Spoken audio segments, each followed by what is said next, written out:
Welcome to Disruptive Successor, a show for next generation leaders in family businesses and entrepreneurs who want to disrupt the status quo and take their existing business to a whole new level.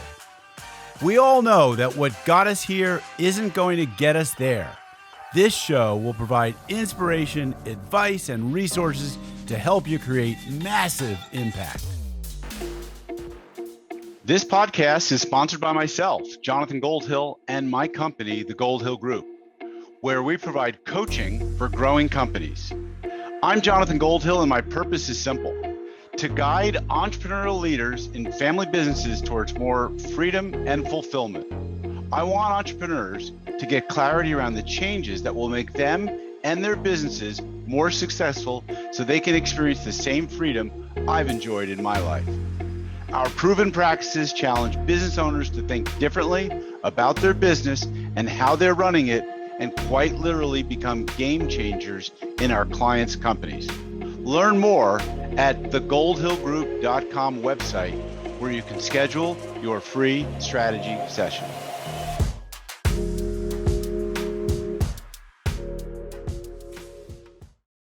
Hi, it's Jonathan Goldhill, and welcome back to another episode of the Disruptive Successor Show. As you know, this show is by, for, and about family businesses. And so this show is going to be a little bit different today, because we're going to talk to an entrepreneur who put his family first and built his business around his passion for his family. Avi Arya is the father of two girls, Raya, aged 14, and Aviana, age 10. And as well, he has 6 dogs, and he's a husband to a superwoman. He's a streetcar racer turned hotelier, now a social media marketer, and the founder of Internet Moguls, who lives in Vancouver, Canada, and vacations regularly with his children at Disney locations in Hawaii and more places I'm sure he'll tell us about. He believes in working together as a family. His 2 daughters, and he recently launched a book called The Internet Moguls of the World, where they traveled around the world and interviewed 60 amazing digital entrepreneurs, including Gary Vee, Pat Flynn, Patrick Ben-David, Dan Loke, and more. He wants my audience to know how to run a remote organization with videos, doing webinars, and spending time with his family and kids. Avi, welcome to the show today. Thank you, Jonathan. Thank you so much for having me. So just tell everyone a little bit about your history. Like, where did you grow up? What was your first business venture? Was your family, were your parents business people? Right. Tell us a little bit about your background. So, Jonathan, we are doing this interview today. It's on the 16th of October, 2022. And on the 29th, I'm going to be 46 years old. But the story that I want to tell you is when I was 18, born and brought up in New Delhi, India, all I wanted to do in life was to race cars. My dad used to go to sleep, and I used to steal his car keys from under his pillow and go and race with people. And in my 18-year-old head, I was good at street car racing, and I was born to do this. My second dream was I wanted to go to the Oxford University and wear an Oxford blue blazer, not because I was so much into studying, but I was always into people. I knew that was a melting pot, and I wanted to be a part of that. Jonathan, very quickly, life gave me a beautiful lesson. When both these dreams came crashing down, when one day I got a call from my dad asking me to come to his office from home, which was about a 40-minute rickshaw ride, a tuk-tuk ride. So I went to his office. And I remember, Jonathan, that story as if it happened yesterday. I walked into my dad's office. There was a red carpet on a wooden floor. There was the smell of incense. He had just finished his prayers. He had incense, the smell of fragrance of incense there. Mm-hmm. And he had these 2 landline phones. For a lot of people who don't remember, these are phones with wires coming out of the walls. And these landline phones were off the hook. Now, Jonathan, my dad's phones were never off the hook. He was always expecting something or the other to happen. And so I knew there was a serious conversation coming. He sat me down and he said, "Son, we've had to sell the house because of a family separation and because we business loss and all of that. We had 2 cars. We've sold the cars. At no point can I send you to Oxford to study. Stop doing all this streetcar racing and everything. I've got 3 kids, you're the eldest, and it's your responsibility to now help your dad. We're in troubled waters. From tomorrow morning, 7 o'clock, I want you to start reporting to the office. My dad's office was a small 27 room guest house, not even a motel, it was a small broken down guest house that he was running. I think he could have put it better, but in 5 minutes, he told me that the world is crashed around all of us and, like level up and deal with it. And as an 18-year-old, the only thing that I could feel, I should have felt empathy for him. I should have said, how did it happen, Dad? How should I help? But all that didn't happen. For me, it was anger. I was like, how can all this happen to me? So I said, what if I don't come from tomorrow? He said, leave the house. If you can't help me, then, just leave. So I barged out of the room. And then in true Bollywood style, my mom was waiting outside and, I was not crying, but I was just raging. And after 1 or 2 hours discussion with my mom, I think better sense prevailed. I understood I'm a very emotional human being. I understood that I need to be there with my family and all of that. Besides, I had nowhere to go. And so the very next morning, I found myself behind the reception of my dad's small 27-room guest house. A totally lost 18-year-old. And every day I'm getting news that one friend of mine got into UCLA, the other one went to USC, the third one went to Cardiff. And I'm like, why not me? Why not? I'm so happy for them, but this was our plan to go together. Anyway, now I find myself at the reception. I learned a little bit of housekeeping, a little bit of guest service and all of that. We had a small restaurant as well. I was taking care of that. One day, there's an international tourist who came in and he paid us in Dutch guilders, the currency of Holland before the euro came in. And we converted the Dutch guilders. Now, during that time, Jonathan, I'm talking about the late 90s, early 2000s. During that time in India, there were 2 tariffs. One was an Indian tariff and one was an international tariff, which meant a foreigner would pay a separate price for hotels and airline tickets. So when we charged, when the foreign guest came in, he paid us in Dutch guilders, which was double the Indian rupees. Now I'm thinking to myself, a foreign guest can pay us double. What if I get 27 rooms into all of them are foreigners? I get double the income, double the revenue. Maybe we can get out of this situation and maybe I still have a route to go abroad and study and do all of that. So I asked my manager, who apparently was working with my dad for the last 450 years, I said, why haven't we ever not thought of this? And he just shrugged his shoulder. He will always do that. This man just made me furious all the time. Every time I had a question, he would just shrug. I was like, why don't you have an answer?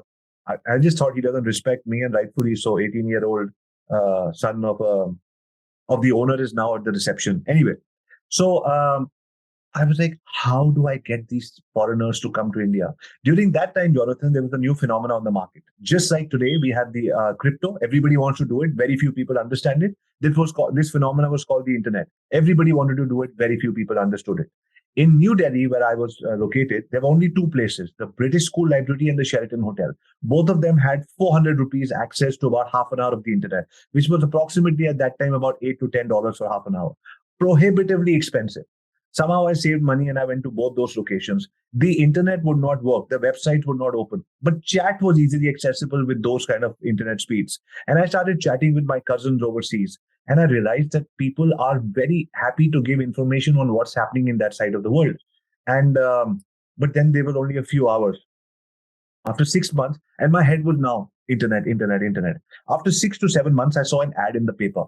Satyam Computers looking for cyber cafe partners. Contact manager Rohit Sikant. Now, Jonathan, today after 25 plus years, Rohit is still a friend of mine because I was the first person in Delhi to contact him when I saw that ad, because people didn't even know what a cyber cafe was. And I was waiting for something like this to happen, almost like I manifested the whole industry for myself. With a lot of unnecessary paperwork, after 3 months, I had 6 computers in my cyber cafe in a small corner in my dad's guest house. Now I had 24-hour access to the slowest internet on the planet. The damn thing just would not open anything. But like I said, the chats would work and people were helpful. Somebody said, you know what? You need something called a website. I was like, great idea. I've got one stepping stone. Now, the thing was, Jonathan, during that time in the early 2000s, the websites were done only by large corporations in America, but they were outsourcing all their work to Bangalore. So I reached out to some people in Bangalore and they said, why does a small guest house even need a website? Like, why do you want us to do this for you? I said, I'm a student and I just did this, my whole story and all of that. And this is what I want to do. So he said, it's not going to take time, but we don't have that much time. So I'm going to work only on the weekend. It might take 6 months. I said, I'll give you the 6 months. Just do it for me. So it took 6 months. They put up some pages, hotelajanta.com, was one of the first ever budget hotels in the country to go live with a website. The website was done, and I was like, yes, this is going to change my life. But like every entrepreneur realizes that success is a series of journey of multiple milestones. It's not just one thing that, wing it out of the park and everything happens. Nothing happened with the website. I went back to my people on chat. What should I do? They said, start writing some blogs around India travel. So I started writing blogs around India travel. And the blog started getting traffic. Everything started happening. I'm like, wow, this is working. But then there's still, how do I tell my dad that this is being monetized? Somebody told me you need to put a query form or a toll-free number so that people can have access to you. And yes, one more thing, you can put an email as well, electronic email. So you can, I was like, okay. So I figured that out through somebody, and we put the query form, the toll-free number, and all of that. And to get the toll-free number also, I had to call my cousins overseas to say, please pay through a credit card, because India didn't have credit cards back then. So all of that happened. And I started getting queries. And this was the first experience of me with electronic email, that I was talking to a real human being who I'd never seen. Back and forth, back and forth. 15th of December, a family of 4 came to the airport. I took a taxi, went and picked them up. They were real human beings on the other side. I was glad to see them, that they had arrived, that I could show my dad that something happened. They came to the reception. I checked them into room 302, I remember, 302 or 306. And I remember they gave me $400 for a 14-day stay in India. That was my first ever internet income. I went and gave it to the same manager who used to shrug at everything. And he shrugged again. I was like, this is it. Now you convert it, $400 and all of that. And I thought I'm going to get some recognition. He just shrugged again. But that was my first ever internet. And I remember thinking to myself that this is my ticket out. This is what's going to change everything. And then we had so much business coming in, fast forwarding the next 2 years, that we had to actually lease nearby hotels to say we have enough business. Can we just lease your hotel at a fixed price because we're going to fill it up? Then the 27-room hotel went from 27 to 70 rooms in the next many years. And then we bought a hotel in Goa. And so now I run these 2 successful properties. So that was first part of the story. That is when companies like TripAdvisor and Expedia and Google started coming into India. Now the internet ecosystem was so small, everybody knew everybody. So I was already a first mover by far, and I was recognizing that, but I had nobody to talk to. This internet ecosystem helped. And I remember the head of Expedia, a great gentleman called Jasdev Singh, and the head of TripAdvisor. They came to me and they said, what you've done for your dad's business, we're doing conferences because we want everybody to get into digital internet and all of that. We're going to do conferences, and why don't you come and evangelize the whole internet piece? I was like, as you can know, Jonathan, you and I have known each other for only 15 minutes, but you can see that you asked me 2 questions and I love talking. So when they gave me an opportunity to talk on stage, I was like, I am talking. So I went there and I told everybody exactly what I told you, how it happened and all of that. At the end of the conference, every conference about 1,000 people. All these people came and said, can you do it for us? I was like, how do I do it for you? I do it for my dad's business. No, but can you set up a consulting or an agency? Now, I don't know how to set up a consulting or an agency. What is the proposal or whatever? But the Expedia guys and all of them were very helpful. They said, just do it. This is an opportunity and do it. So on the 15th of August 2009, I set up a company called Internet Moguls with a 4-member team. And our first client was the Shangri-La Hotel in Delhi. Second was the Sheraton Hotel in Delhi. And that's how Internet Moguls was born. Internet Moguls then went from 4 to 225 people, working with 700 clients in 10 countries. And great things happened. Obviously, the journey was never like this. It was lots of bumps. I'm just telling you the shortcut. Lots of stuff happened during the process. But then once you become an agency owner and you do all of that, you make a positioning for yourself in the market. I went and met Gary Vee, Grant Cardone, all of these kind of people. I learned a lot from them. I didn't take just pictures with them. I actually met them, learned from them, had lunches with them. And then I realized one thing, that I need to do more with my own brand. So Gary Vee talks about the personal brand. So I went on that journey, personal brand, TED Talks, all of that. When that started happening, it gave my business a very different extension. So I'm not only a digital execution agency. I'm a consultant. I go and speak at events. I do workshops. Now, all that gives you it gives you a big high. People put you on a pedestal, and it's difficult to get out of that. Now, 2 things happen, Jonathan. I was at an event in Bangalore, and my introduction always is, hey guys, my name is Avi Arya, father of 2 girls, 6 dogs, husband to a superwoman, a street car racer turned hotelier, now social media marketer and founder of Internet Moguls. People clap and they, oh my God, what a sweet guy. He talks about his wife, he talks about his kids and his dog. Oh my God, he's such a nice guy. But I felt fake for the very first time, because this was the 3rd time that I delayed my plans to go back to Vancouver, where my wife and kids are, just because one event after the other. And I was like, I'm saying father of two girls, six dogs, but where the hell am I? I'm not with my wife. I'm not with my kids. And then there was a conference, social media conference in San Diego. There were about 5,000 people there. I wanted to meet an influencer, and it just happened that he invited me to an after party. I was like, I've been wanting to meet you for so many years. And the first question he asked me was, how's the family? I said, family's good. He said, who all do you have at work? I had family. I said, Raya and Aviana, my kids. How old is Raya? 13.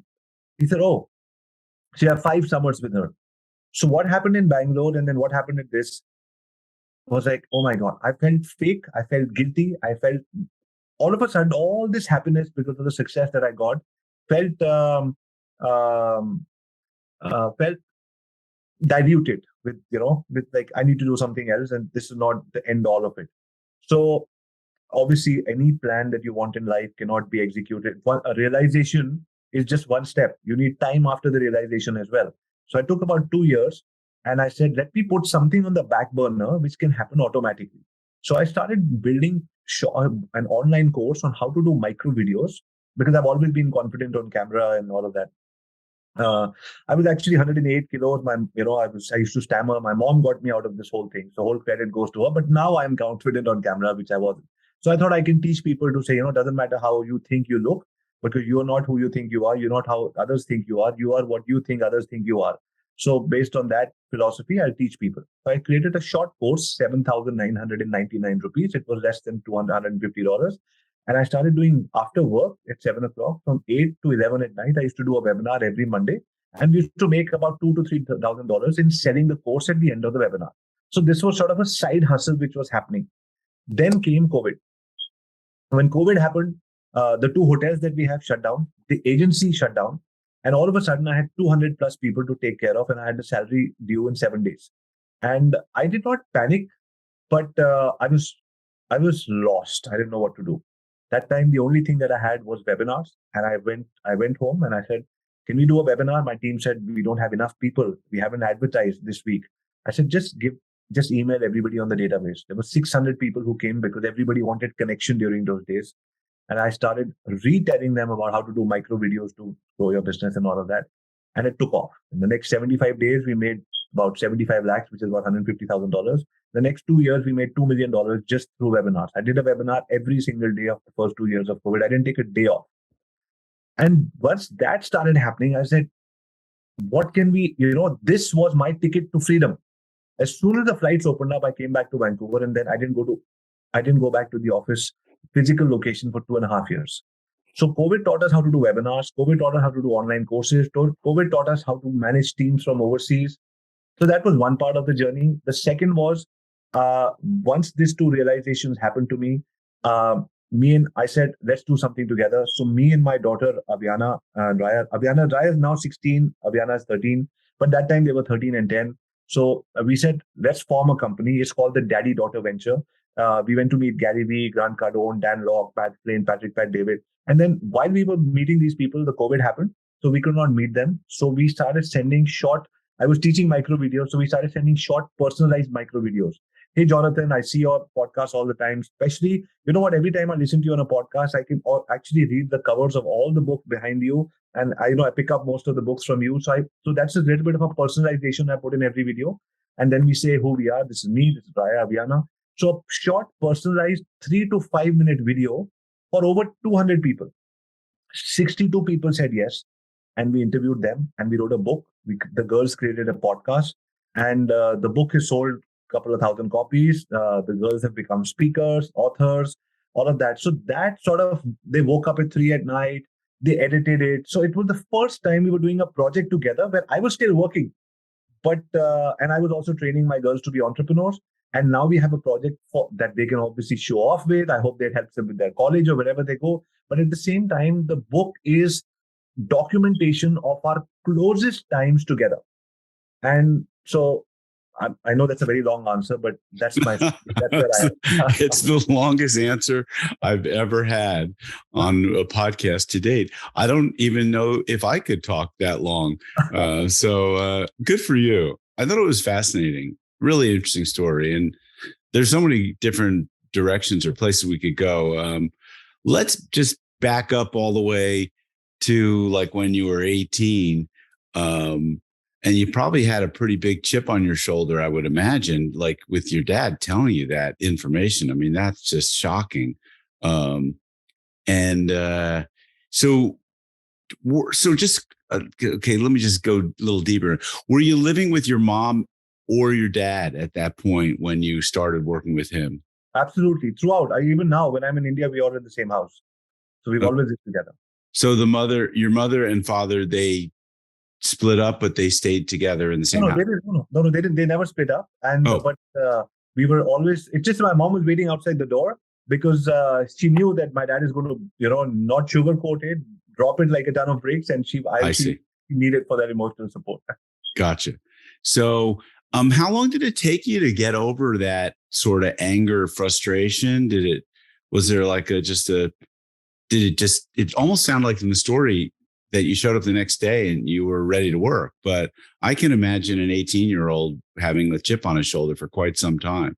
You're absolutely correct. And thank you. I don't think anybody in my life has ever asked me how I felt, ever right. After doing so many of the interviews, or even my parents, they should watch this interview and ask me someday how I felt. But anyway, so the very next morning, I found myself behind my dad's reception was because, like I said, I'm a very emotional human being. And my dad and mom are going through troubled times and I'm not helping them. I just needed that story. They told me the story and I was all theirs and I was all for the family.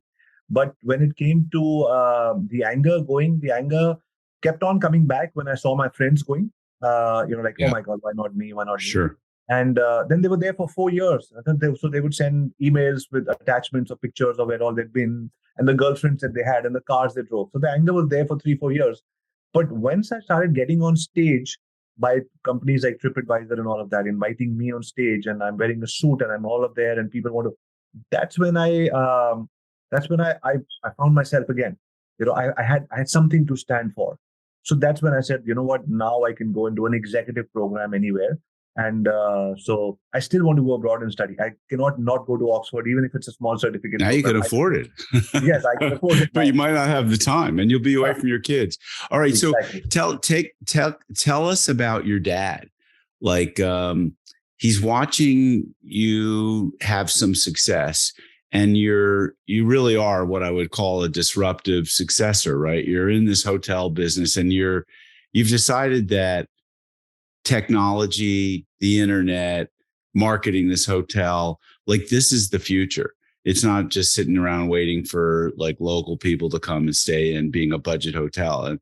And so that was very disruptive. Like how quickly or slowly did your dad come around to saying, Avi, you're a smart kid. You've got something here and I trust you. Or did he always, like, what was that experience like? Because I think that's one of the really big challenges with family businesses is that, people aren't like you doing with their teenagers, like teaching them entrepreneurship. They're, the prototypical father of daughters or sons are thinking that no one can do what I did. I did it myself, and like I won't trust them. They can't handle it.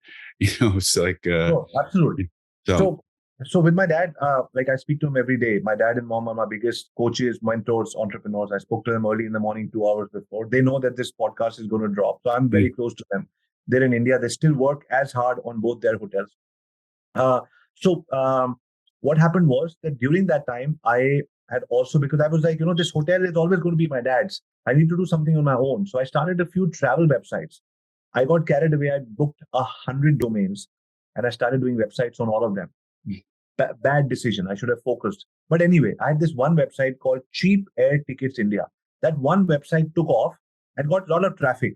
So I got a call from a company called Make My Trip, which was the Indian equivalent of Expedia. They said, we love the traffic on your website. How about we do an affiliate program? And at that point in time, I didn't want to sound like a fool on the phone and tell them that I have no idea what you mean by an affiliate program. I said, I'm busy in a meeting. If you don't mind, can you send me an email? So they sent me an email where they described what an affiliate program is, that they'll put their booking engine on my site. My traffic converts through Make My Trip, which is the Indian equivalent of Expedia. And whatever money they make, they'll share with me. I didn't still understand it, but I had nothing to lose. So I said, okay. very soon, because there was a lot of traffic on the website, we started getting 2.5-3% conversions on the whole traffic. So we were doing approximately 40 to 50 tickets a day, which is not a very big number, but at its peak. But for every ticket, I was getting about $15. So I was making a lot of money. I was making $500 to $700 a day in net profit, and that lasted for a year. And the website went down. I couldn't handle it, and I didn't know how to. I didn't know how to do all this. Right? I was just an accidental first mover. So it lasted for what should have been a business till date. So when those things started happening, my dad maybe realized that he's not a one-hit wonder, so one-trick pony. So that's when he said two things to me. He said, A, remember one thing, you definitely are a first mover, but it's not going to last. Everybody, all these people are taking your knowledge and they're telling you to be an evangelist and all of that because everybody else wants to get onto the bandwagon that they're going to take from you. So you have to think of the next 5 steps already. The second thing he started saying was, which never happened. I often joke and I said the gentleman who wanted to throw me out of the house now wanted to have strategy discussions with me because he would often call me and say, when can we, see what's happening in the books for the next 6 months or whatever. I'm like, oh, really? Now you want to see what's happening in the books? So that happened. But I think it's my dad's strategy. It sometimes works, mostly it sometimes doesn't. But he doesn't like to give a pat on the back for a long time because he's like, he thinks that it'll like I said, he's my mentor, he's my coach. I still, whatever I do now, most of the time, I've got my mom on one side of my head and my dad. And I'm like, will they be proud of me? Because my dad is always like, if you have an opportunity, juice it. My mom is like, if you have a human being in front of you, serve them. So between my dad saying, juice the opportunity, and my mom saying, serve another human being, I'm somewhere in between. So every time I try to make a decision, I'm like, will they be proud of me? And if they are, so there's sort of my benchmark for that. My mom is all praises, and my dad is like, some now on WhatsApp, once in a while in the family group, in front of all my siblings and everything, he's like, when I post a picture, I spoke on stage, there were 1,000 people, or the webinar had 3,600 people, then he sent a message saying, that's my son. So that is all the reward that I need. That's great. That's a great story. So what do you learn from your relationship with your mom and dad that has you being different and showing up differently with your children? I think what happened was that every time that we went through adversity, and it happened 2-3 times. I've told you one story, but it happened, like 2-3 times adversity happened. Even COVID was a big adversity because everything was hospitality and it went down. But whenever we sat on the dining table, there were 2 things. One, my mom, whenever she got anything to eat or, she always made it seem like, see what we have. Guess what? We eating sandwiches today. And she almost made all of us people feel guilty if we were not overly excited about life or having food on the table. So my mom and dad have never, in very different ways, they've never allowed me or my siblings, and now my wife and my kids, whenever we're in the same house, it's almost frowned down upon if you crib. So life is beautiful. Everything is great. We have we have food on the table. You have everything, and you have an opportunity, and you have health.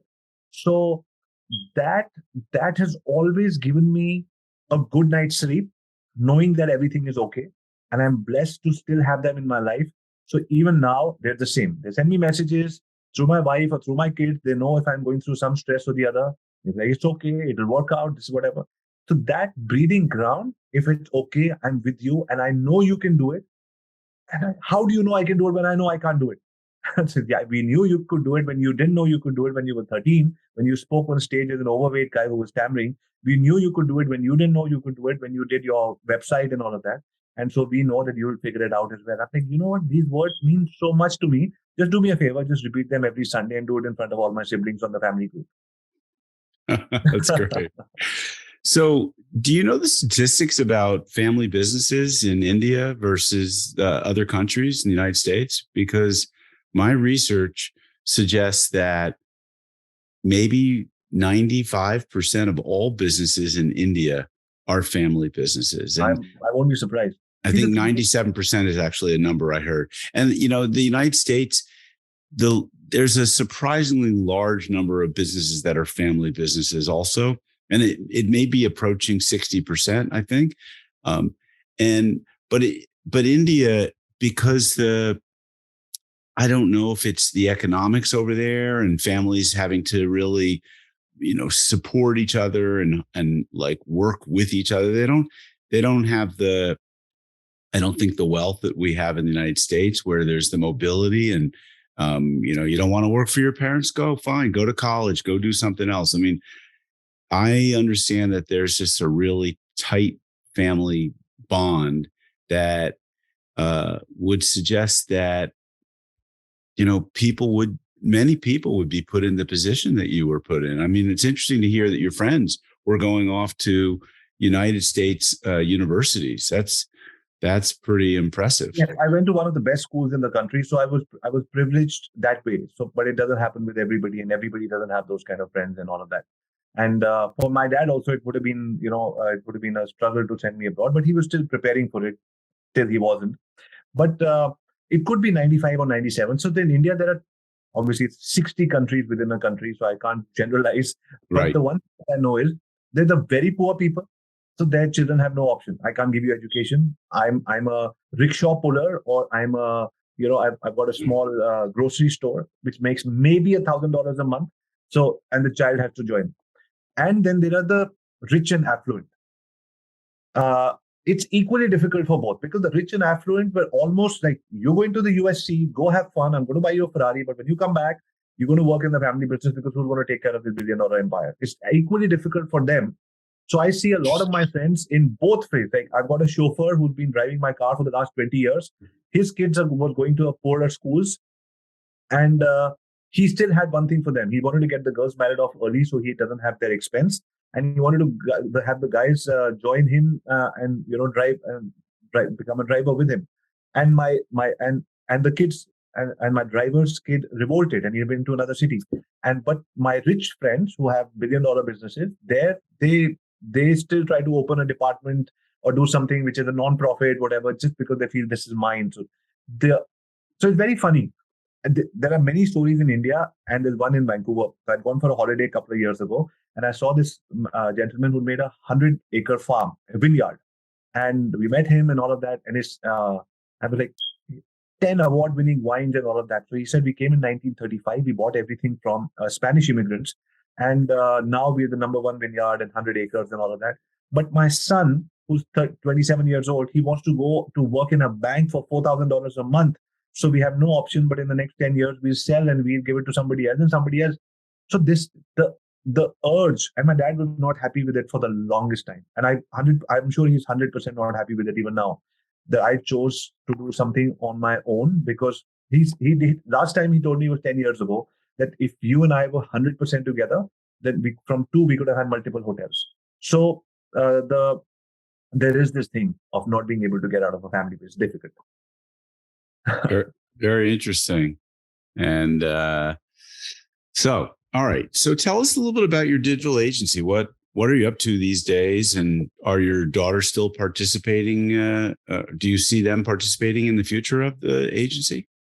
So what's happening is right now that from doing a lot of execution. So we were a team of 225. We scaled down. COVID made us do that. We're a team of about anywhere from 85 to freelancers, about 100 people who work full time with us. And so we do a lot of execution for brands like Thai Airways, Mercedes dealerships, or 4 Points by Sheraton, hotels, all of that. But what really excites me, Jonathan, is for the last 5 years, I've been coaching and teaching entrepreneurs on how to become their own family, how to have their own success.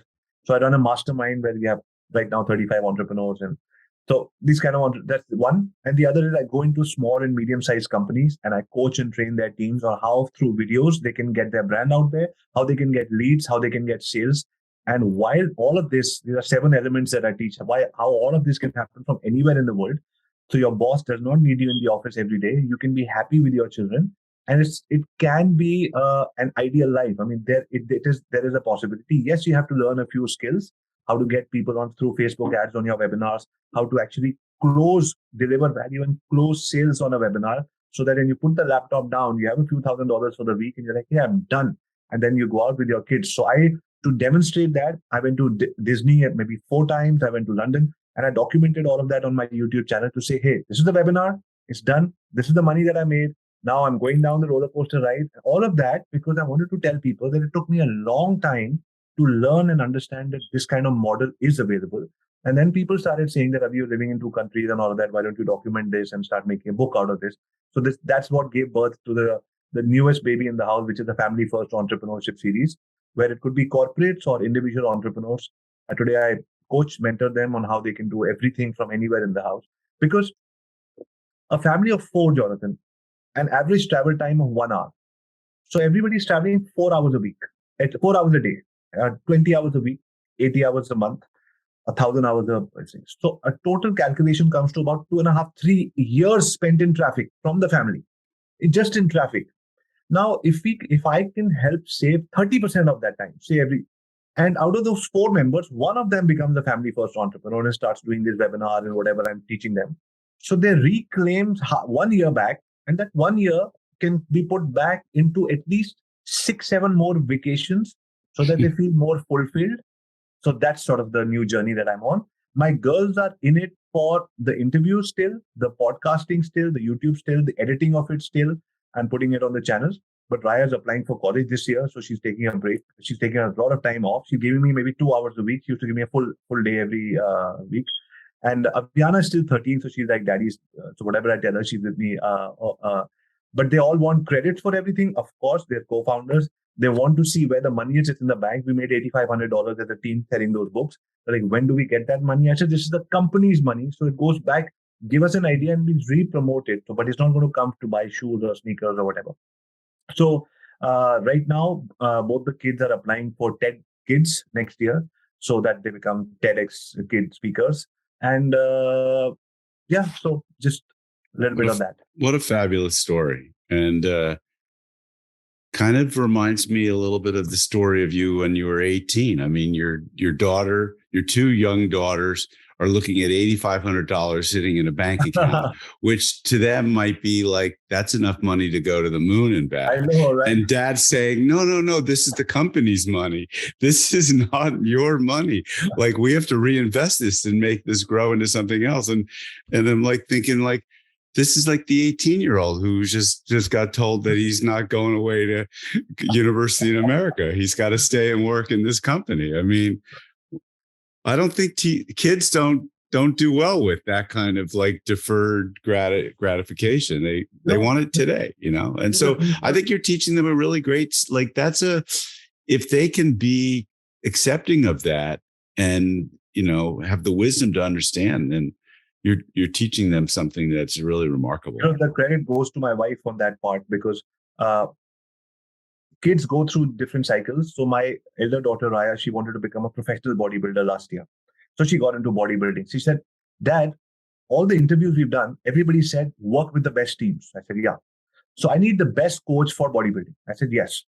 So research and do your work. So she came and she came up with a coach who charges $145 an hour.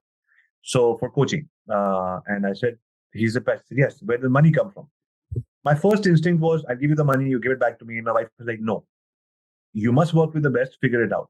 So few hours of babysitting a week after she's going through an IB program, so very tough program. Then she does her bodybuilding, then she does her babysitting, and then grocery store. So approximately $850 an hour. And she pays for her. So she is going through a very, very tough. $850 an hour. No, she's $850 a month, $850 a month. Oh, okay. The whole thing, she's paying for her. Look at that. That's great. That's so good. So good that you're teaching them that. So, all right. And so your digital agency, it's expanding. Is it, do you have a very hybrid model where there's people in an office and many people are also just virtual, like they're wherever? So one of the biggest lessons in my life was, and I told people, I said, I finally found something that is not available on Google. Google tells you how to start a company, but when COVID happened, I actually Googled just to document it and make it a joke later on. How do you close a company in 24 hours? Because the government wants you to close offices in 24 hours. How do I send 225 people back? So obviously it took us more than 24 hours, took us almost 3 days. We sent everybody with the desktop, with the computer, somebody on a train, somebody in a bus, all of that. And then we had no revenue. We had no revenue for 2 years. But Wow. but the webinar started taking off, so that took care of all of that. But now we came back to half the team, the same profitability. So that was a big learning for me, that I was just over expanding on revenue, and I was not really focused. So now we have 15% people working from anywhere in the world, because I have somebody in China or London who can write a better script or better English or better Spanish or do a better design. Why not? I think it was stupid to think that anybody should ever. I want to have the best agency in the world, but for that you have to come to my office in Delhi or Vancouver and work in that specific location. The best talent would say you come to me. So 15% of those people we get from everywhere. But at the same time, we realize people just do not work when they're not in that ecosystem. So Yep. we had to call 85% people back to the office. Now we're back full force. We're not still back to the same pre-COVID numbers in terms of revenue, but we're back to the same profitability. That's fantastic. So, I work with clients that have some hybrid models, and I think there's some challenges to it.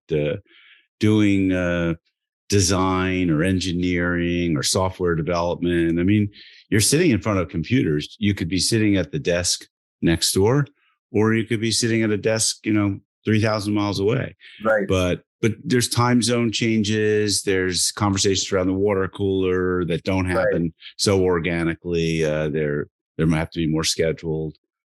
I certainly have found that this has given me a lot of freedom. I've been doing online coaching of groups starting back in, I think, 2005. I gave a talk in Las Vegas and recognized that these franchisees, basically, or licensees, they were all over the country and they were in the same industry. And why not put them in a coaching group together? So I started doing web-based coach training in and groups in 2005. So when COVID came, it was a natural thing for me, like, Zoom, Ring Central, Microsoft Teams was like, I didn't know how to use that, but I don't think it was around back then.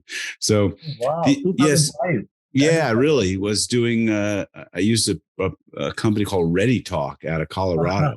And PowerPoint projection, you could then see people. And it was pretty good for what it was back then. And then that I realized, like, I don't even need an office anymore. Like, I don't even need a filing cabinet anymore. And now I work. I'm in Southampton, New York, but normally I'm in Thousand Oaks, California, or I'm traveling to see clients when I'm working with their teams in person. I mean, and I didn't know that. It's no longer about WFH, which is work from home, because that's an old thing. It's WFA. It's work from anywhere, or work from abroad. That. So so travel has been such a big part of my life. I've been to Europe, I've been back and forth between New York and California a number of times, and heading to Mexico and heading to the Caribbean coming soon. So wow, lovely. Yeah, it's great. And this has been so fabulous talking to you, or rather listening to you tell a great story about your company. And so, Avi, is there anything that you would like listeners to take away? Is there maybe a call to action, a special offer, some kind of invitation, anything you want to put out there to people?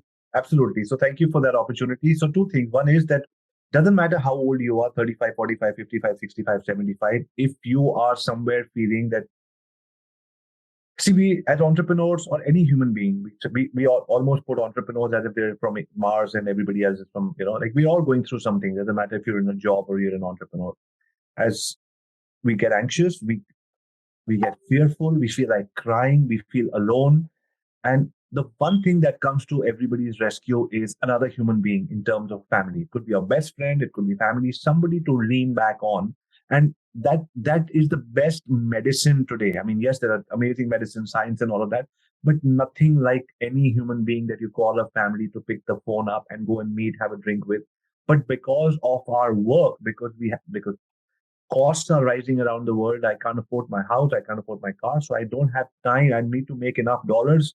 And when I make enough dollars, I'm tired. I don't have time to go to that family reunion or that school reunion.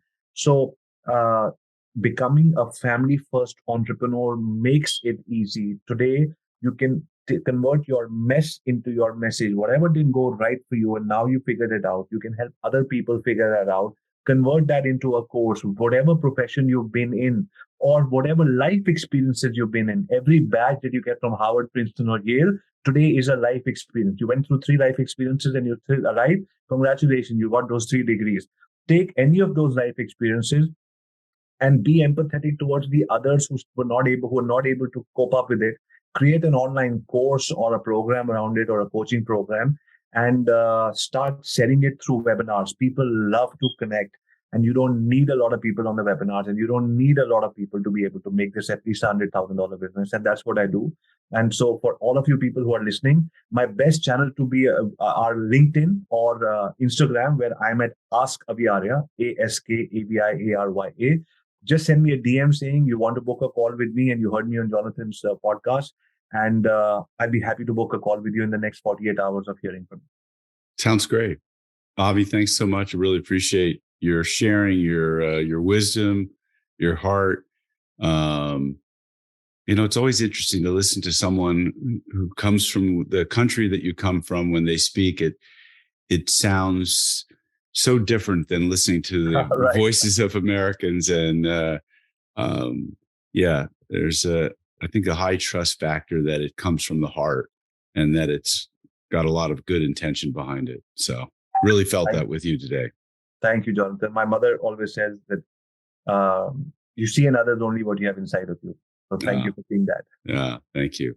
All right, folks. Avi Arya, askaviarya.com. Is that right? Or just askaviarya.com, but on Instagram, Ask Avi Arya, just the handle Ask Avi Arya, AskAviArya. Perfect. And they can find you on LinkedIn as well. That's right. All right. Folks, if you like this show, please tell others about it, share it, subscribe, give us a great rating on your podcast listening application of choice, which is Apple and Spotify for most people.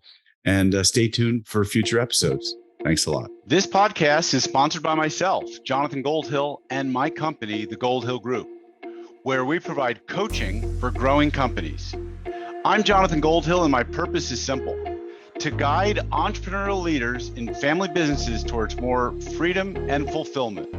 I want entrepreneurs to get clarity around the changes that will make them and their businesses more successful so they can experience the same freedom I've enjoyed in my life. Our proven practices challenge business owners to think differently about their business and how they're running it, and quite literally become game changers in our clients' companies. Learn more at the goldhillgroup.com website, where you can schedule your free strategy session.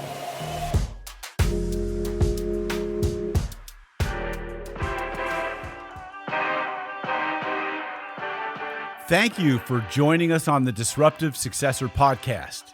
If you enjoyed today's episode, please subscribe, review, and share with a friend who would benefit from the message.